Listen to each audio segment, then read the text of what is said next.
प्रज्ञा ने पूछा है कि मन में बहुत बार आता है कि जीवन का क्या मीनिंग है। हालांकि ये मेरा दुख नहीं है और ये मेरा ऐसा भी प्रश्न नहीं है जिसका उत्तर जाने बिना मेरा जीवन ही रुक जाए। पर मन में क्यूरोसिटी रहती ही है। मन लगातार सोचता ही रहता है कि हमारे होने का मतलब क्या है, मकसद क्या है, मैं कौन हूँ, मेरा जन्म क्यों हुआ। और ऐसा भी नहीं कि मैंने इन प्रश्नों का उत्तर कहीं सुना ना हो या पढ़ा ना हो, लेकिन जो भी सुना या पढ़ा उसके बाद भी ये प्रश्न मिटे नहीं कि चलो अब तो पता चल गया। मेरी उम्र 65 साल है और बहुत सालों से मैं इस तरह की बातों को काफी पढ़ती सुनती खोजती रहती ही हूँ, लेकिन कोई भी ऐसा उत्तर नहीं मिला जिससे लगे कि हाँ बस अब मैं जान गई हूँ और अब मुझे इन प्रश्नों के उत्तर नहीं खोजने हैं। अभी भी अगर कहीं इस विषय पर कोई बोल रहा हो तो मन करता है कि इसकी बात भी सुन ली जाए। प्रज्ञा जानना चाहती है कि क्या सिर्फ मैं ही इन प्रश्नों में उलझ रही हूँ और क्या इस खोज का जीवन में कोई महत्व है भी या नहीं। Over to Shanti ma'am. हाँ सुमिता, करीब करीब सभी का दिमाग लगातार सोचता ही रहता है कि हम कौन हैं, हमारे होने का मतलब क्या है, मकसद क्या है, क्या मायने हैं हमारे जीवन के। ये हमारे मन में क्यूरियोसिटी रहती ही है। हालांकि ये हमारा दुख नहीं है, ये ऐसा प्रश्न नहीं है जिसका उत्तर जाने बिना हमारा जीवन ही रुक जाए। पर फिर भी इन प्रश्नों को बहुत सर्च किया जाता है। करीब करीब सभी जानना ही चाहते हैं इन सवालों के जवाब। और तुम्हें इन प्रश्नों के बहुत से उत्तर मिलते भी हैं, लेकिन किसी के भी ये प्रश्न गिरते नहीं हैं। यानी कितने भी उत्तर मिल जाएं ऐसे ऐसे प्रश्नों के, पर तुम्हें ये फील नहीं आती कि ठीक है अब जान गए इन प्रश्नों के उत्तर, और किसी और से ना तो पूछना है, ना ही किसी का जवाब सुनने की जरूरत है। सही कह रही हैं आप। कहीं भी कोई भी बता रहा हो तो हम सभी सुन लेते हैं जवाब, पर फिर कहीं कोई और बता रहा होता है तो फिर से हमारा मन कर जाता है सुनने का या पूछने का। किसी भी जवाब पर मन ज्यादा देर टिकता नहीं है। क्यों? क्योंकि तुम कितना भी खोजो, कितना भी पूछो, तुम्हें फिर भी जीवन मीनिंगलेस लगता ही है। चाहे कोई पढ़ाई कर रहा है, या कोई 40-50 साल का बिजनेसमैन है, या कोई डॉक्टर है, या एक्टर है, या प्लेयर है, कभी ना कभी सभी को लगता है कि मेरे पैदा होने का अर्थ क्या है, मैंने जिंदगी में क्या किया है और क्या कर रहा हूँ। वो चाहे कोई मदर है जिसने बच्चे को पालने के लिए अपना जॉब छोड़कर बच्चे को पालने के काम में लगा दिया अपने जीवन को, और जब 10-12 साल बाद वही बच्चा बदतमीजी से बात करता है तो लगता है कि क्यों मैंने इस बच्चे की खातिर अपने कैरियर को छोड़ दिया।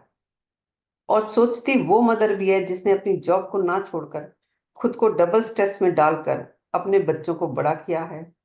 उसे भी लगता है कि पता नहीं मैंने सही किया या नहीं। यानी आप कहना चाहती हैं कि हम दुनिया में कहीं चले जाएं, कुछ भी कर लें, कुछ भी पालें, कुछ भी बन जाएं, मीनिंगलेसनेस की फील सभी के मन में हर वक्त लगातार बनी ही रहती है। तो क्या इस फीलिंग से छुटकारा नहीं पाया जा सकता? देखो सुमिता, ये फील हर वक्त तो नहीं बनी रहती, पर करीब करीब प्रत्येक इंसान के मन में ये मीनिंगलेसनेस का विचार कभी ना कभी तो आता ही है। और आपको इस बात का कोई भी जवाब मिल जाए, उससे कोई फर्क नहीं पड़ता। अगर इस बात का कोई एक जवाब मैं भी दे दूं तो भी कुछ होने वाला नहीं है। मेरा दिया जवाब भी उन्हीं जवाबों के ढेर में ही चला जाएगा, और आपकी फील बदलेगी नहीं। तो जीवन की इस मीनिंगलेसनेस की फीलिंग से छुटकारे के लिए जरा खोल कर देखते हैं कि क्या है ये मीनिंगफुलनेस या मीनिंगलेसनेस। पहले बात करते हैं मीनिंगफुलनेस की। हम पैदा हुए हैं एक सोसाइटी में जहां हम सभी अलग अलग इंडिविजुअल होने के साथ साथ एक दूसरे पर इंटरडिपेंडेंट भी होते हैं। हमारी लाइफ दूसरों को अफेक्ट करती है और दूसरों की लाइफ हमें अफेक्ट करती है। ऐसी लाइफ में आप अपने जीवन का अर्थ किसी भी चीज में देख सकते हैं। देखो, अगर तुम्हारे पास इस बात का जवाब ही ना हो कि मैं जो कर रहा हूं या जो कर रही हूँ वो क्यों कर रही हूँ, तो तुम सुबह उठकर काम पर भी कैसे जाओगे? उठकर कुछ भी करने का मन भी क्यों करेगा? सुबह उठकर तैयार तैयार होकर कहीं जाने का भी मन कैसे करेगा? हम कुछ भी कर रहे हों तो उसके पीछे हमारे पास कोई कारण ना हो तो हम कैसे जिएंगे। इसलिए अगर तुम जिंदगी में कुछ करना चाहते हो, जिंदगी में सुबह से शाम तक चाहे तुम कुछ भी करो, चाहे तुम कहीं सफाई करने का ही काम कर रहे हो या कोई स्टार्टअप कर रहे हो या फिर किसी भी क्षेत्र में कुछ भी करना चाहते हो, जैसे कि एक्टर, प्लेयर या मंत्री बनना चाहते हो या कोई यूट्यूब वीडियो बना रहे हो या ब्लॉग लिख रहे हो, हम सभी की कुछ क्षमताएं होती हैं, योग्यताएं होती हैं, हमारा मजा भी है और हम उसी के अंदर मीनिंग ढूंढ सकते हैं। अगर तुम कहीं साफ सफाई भी करते हो ना, तो उसमें भी मीनिंग ढूंढ सकते हो, मजा ले सकते हो कि जब मैं सफाई करता हूँ तो मुझे खुद को तो अच्छा लगता ही है, कोई आता है तो उसे भी अच्छा लगता है, मेरी वजह से दूसरे लोगों को एक अच्छा और हाइजेनिक वातावरण मिल रहा है। तो आप सफाई करने के काम में चाहो तो संतुष्टि ले सकते हो। लेकिन मैंने ये ऑब्जर्व किया है कि कुछ लोग ऐसी शिकायत से, नाराजगी से भरे रहते हैं कि लोग तो कितने अच्छे अच्छे बड़े बड़े काम कर रहे हैं, मेरी ही किस्मत खराब है जो मुझे ही ये काम करना पड़ रहा है। उन लोगों के लिए आप क्या कहेंगी? हाँ सुमिता, ऐसा भी होता है। अगर ना लेनी हो संतुष्टि तो आप कैसा भी काम कर लो, जैसे कि आप डॉक्टर भी बन जाओ, फिर भी सोच सकते हो कि ये क्या काम है, मैं अगर मर भी जाऊं तो किसी को कोई फर्क पड़ने वाला नहीं है। दुनिया में एक से एक बड़े बड़े डॉक्टर मौजूद हैं, दुनिया में लाखों लाखों डॉक्टर्स हैं, मैं उनमें से ही तो एक हूँ। दो चार लोगों को मैंने ठीक कर भी दिया तो क्या हो गया, मैं ना होता तो भी कोई ना कोई तो उनका इलाज कर ही देता, वो ठीक हो ही जाते। ये हमारा दिमाग किसी भी चीज को किसी भी तरीके से देख सकता है। तो मैटर यही करता है हम्म। कि तुम चीजों को, घटनाओं को, लोगों को, कामों को देखते कैसे हो। ठीक बात है। अ, और मेरी ये भी ऑब्जर्वेशन है कि काफी लोग शिकायत नहीं करते, पर काम का स्ट्रेस काफी ज्यादा लेते हैं, डरे रहते हैं। या कई लोग अपने और अपनी समस्याओं के बारे में कम और दूसरों के बारे में ज्यादा सोचते हैं कि वो तो बेईमान है, या रिश्वत लेता है, या फिर कभी भी टाइम पर ऑफिस नहीं आता, और या फिर बॉस की चमचागिरी करके ही टिका हुआ है, वगैरह वगैरह। हाँ सुमिता, ये भी एक पहलू तो है कि हम में से कुछ लोग काम में इतने एंगेज और एनग्रोस हो जाते हैं कि उनको काम का स्ट्रेस हो जाता है, उन्हें फियर होता है, एंजाइटी होती है, वो दूसरों के साथ डील करने में इतना घुस गए हैं कि उनको हर वक्त गुस्सा आता रहता है। वो सुबह शाम बस दूसरों से लड़ते रहते हैं, उनके मन में सारा वक्त दूसरों के प्रति शिकायत ही चलती रहती है, या फिर वो अपनी किस्मत या हालातों को ही दोष देते रहते हैं। जबकि बात है कि तुम कैसे देखते हो, यानी बात तुम्हारी समझ की है। हाँ, समझ गई मैं आपकी बात, कि सिचुएशन के हिसाब से लाइफ में सभी के दिमाग में विचारों का एक सेट बिहेवियर पैटर्न बन जाता है, और इन्हीं विचारों में हर इंसान गोल गोल घूमता रहता है। आपने एक ऑडियो में कहा भी है कि फिर ये विचार भूत की तरह हमसे चिपक जाते हैं, पीछा ही नहीं छोड़ते। अब यहाँ मेरा एक प्रश्न है आपसे, कि आपने जो बात की कि कोई तो शिकायतों से भरा रहता है, कोई डरा रहता है, तो ये दोनों ही सिचुएशंस मुझे मेंटल हेल्थ के लिए डैमेजिंग लग रही हैं। तो फिर क्या किया जा सकता है इस मामले में? हाँ सुमिता, यहाँ एक बात याद रखने वाली है कि नथिंग रियली मैटर्स।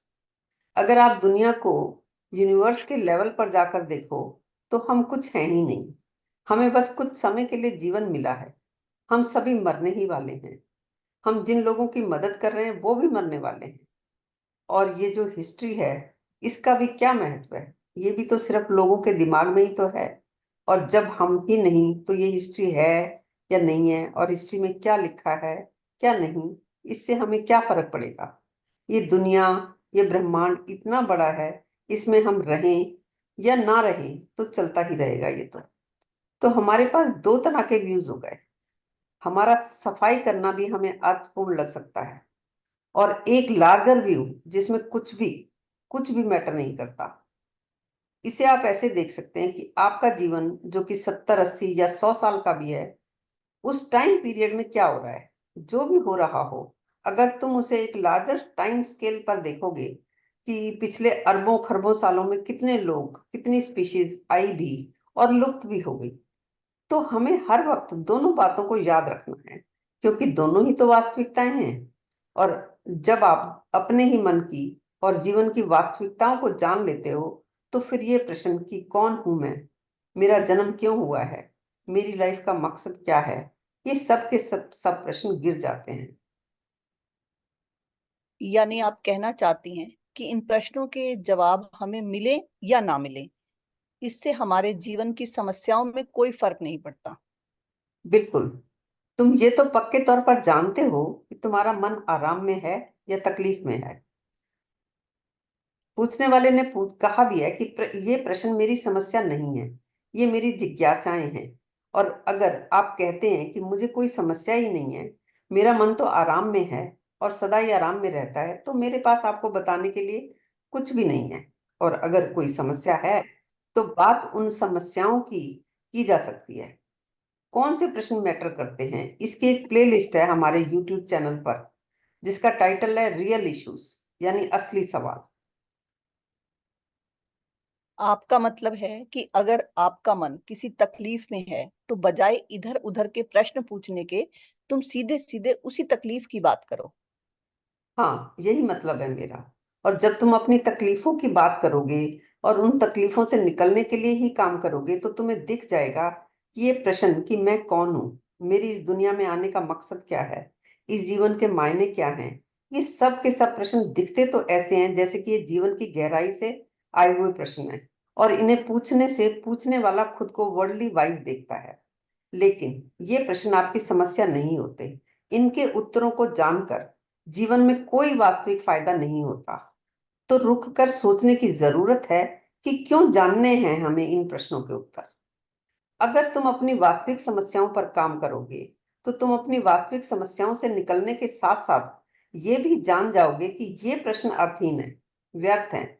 लेकिन अगर तुम अपनी असली समस्याओं पर तो काम ही ना करो और इनके उत्तर तुम जान भी लो, तो उससे तुम्हारी कोई भी समस्या हल नहीं होगी। और अगर तुम अपने वास्तविक समस्याओं के हल जान लो, तो तुम्हारे ये प्रश्न या ऐसे ही कुछ और भी प्रश्न अपने आप खत्म हो जाएंगे। उसके लिए काम किया जा सकता है। और उसके लिए ही अगर मैं आपको कहूं कि आप मुझे अपने जीवन के कुछ दिन दे दीजिए और मैं आपकी जिंदगी को पूरा बदल सकती हूँ, तो क्या आप मेरा विश्वास करेंगे? शायद नहीं करेंगे। क्योंकि कोई मुझे ऐसा कहे तो मैं भी विश्वास विश्वास नहीं करूंगी। मैं सोचूंगी कि अपना कोई प्रोग्राम बेचने के लिए ये लोग ऐसे ही कुछ भी बोलते हैं। अब इसके लिए मैं आपको कोई प्रमाण तो दे नहीं सकती। इसका एक ही तरीका है कि आप कुछ कदम चलकर देखें हमारे साथ। अगर आपकी तकलीफें कम हो जाएं, तो वही प्रमाण हो सकता है इस बात का कि आपको आराम मिला या नहीं। आज हमने जाना कि जीवन से संबंधित प्रश्नों और जिज्ञासा में फर्क है। अपने मन के वास्तविक प्रश्नों पर काम करना मेंटल हेल्थ के लिए किया जाने वाला सबसे पहला और इम्पोर्टेंट काम है। जहां असली प्रश्नों के उपयोगी उत्तर हमारी डे टू डे लाइफ को कंफर्टेबल बनाते हैं, जिज्ञासा से हमारे थॉट प्रोसेस में वैल्यू एडिशन होती है। थैंक यू सो मच हमें अंत तक सुनने के लिए।